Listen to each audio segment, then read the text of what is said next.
മലയാള സിനിമയിലെ ഏറ്റവും മികച്ച വില്ലൻ ആരാണെന്ന് ചോദിച്ചാൽ ആദ്യം ഓടിയെത്തുന്ന പേര് അത് സായികുമാർ തന്നെയായിരിക്കും. വില്ലൻ വേഷങ്ങൾ അത്രയും നന്നായിട്ട് തന്നെയാണ് സായികുമാർ അഭിനയിക്കുന്നത്.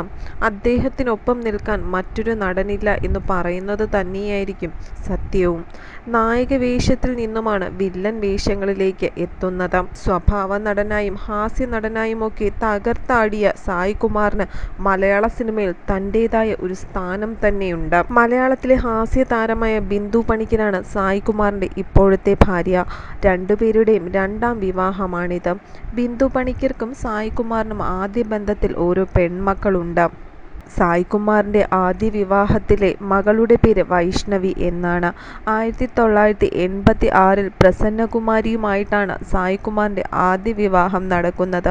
22 വർഷങ്ങൾക്ക് ശേഷം ഈ ബന്ധം വേർപിരിഞ്ഞപ്പോൾ മകൾ വൈഷ്ണവി അമ്മയോടൊപ്പമാണ് നിന്നത്. എന്നാൽ വിവാഹമോചിതയായ താരം ബിന്ദു പണിക്കരെ വിവാഹം കഴിച്ചപ്പോൾ ബിന്ദു പണിക്കരുടെ മകൾ സായികുമാറിന്റെയും ബിന്ദു പണിക്കരുടെയും കൂടെ ഉണ്ടായിരുന്നു. അരുന്ധതി എന്നാണ് ഈ മകളുടെ പേര്. ഇപ്പോഴിതാ തൻ്റെ ജീവിതത്തിലെ തന്നെ വിഷമിപ്പിച്ച ഏറ്റവും വലിയ ഒരു അനുഭവം പങ്കുവച്ച് രംഗത്തെത്തിയിരിക്കുകയാണ് സായികുമാർ. മകൾ വൈഷ്ണവിയുടെ വിവാഹത്തിന് പങ്കെടുക്കാനാകാത്തതിനെ കുറിച്ചുണ്ടായ വിവാദങ്ങൾക്കാണ് സായികുമാർ മറുപടി പറഞ്ഞിരിക്കുന്നത്. താൻ അതുവരെ അധ്വാനിച്ചതെല്ലാം ആദ്യ ഭാര്യയ്ക്കും മകൾക്കും വേണ്ടിയാണ് എന്നാണ് സായികുമാർ പറയുന്നത്. മോളുടെ ഭാവി സുരക്ഷിതമാക്കേണ്ടത് അച്ഛൻ്റെ കടമയാണ്. താൻ തനിക്കുള്ളതെല്ലാം മകൾക്ക് വേണ്ടി നൽകിയിരുന്നു. പക്ഷേ പിന്നീട് മകളും തന്നെ കുറ്റപ്പെടുത്തി തുടങ്ങുകയായിരുന്നു. ഇതോടെ ഒരുപാട് വിഷമമായെങ്കിലും മകളെ തിരുത്താൻ വേണ്ടി ഞാൻ പോയിരുന്നില്ല. മാത്രമല്ല മകളുടെ വിവാഹാലോചനയോ നിശ്ചയമോ ഒന്നും തന്നെ അറിയിച്ചിരുന്നില്ല എന്ന് സായികുമാർ വളരെ വിഷമത്തോടെയാണ് പറയുന്നത്. ഒരിക്കൽ താൻ ഇല്ലാത്ത സമയമാണ് മകൾ താൻ താമസിക്കുന്ന വീട്ടിലേക്ക് ക്ഷണക്കത്തുമായി വന്നതെന്ന് സായികുമാർ പറയുന്നുണ്ട്. എന്നാൽ പിന്നീട് തന്നെ കാണാത്തതിനെ തുടർന്ന് മകൾ വാട്സപ്പിൽ ക്ഷണക്കത്ത് അയക്കുകയായിരുന്നു.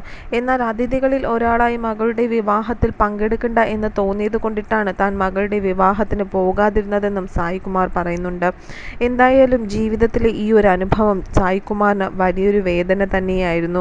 ജീവിതത്തിൽ താൻ ആദ്യം സമ്പാദിച്ചതെല്ലാം ആദ്യ ഭാര്യയിലുണ്ടായ മകൾക്കാണ് നൽകിയത്.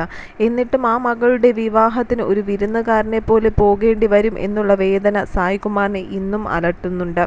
സിദ്ദിഖ് കുമാർ ആദ്യമായി സംവിധാനം ചെയ്ത റാംജി റാവു എന്ന ചിത്രത്തിലൂടെയാണ് സായികുമാർ വെള്ളിത്തിരയിലേക്ക് എത്തുന്നത്. നാടകത്തിലൂടെയാണ് അദ്ദേഹം അഭിനയ ലോകത്തേക്ക് എത്തുന്നത്. റാംജി റാവുവിൽ മോഹൻലാലിനായി കരുതിവെച്ച വേഷമാണ് സായികുമാറിലേക്ക് എത്തിച്ചേർന്നത്. തുടർന്ന് ഹാസ്യതാരമായി, ഹാസ്യതാരത്തിൽ നിന്ന് സ്വഭാവ നടനായും പിന്നീട് വില്ലനായും മാറുകയായിരുന്നു സായികുമാർ.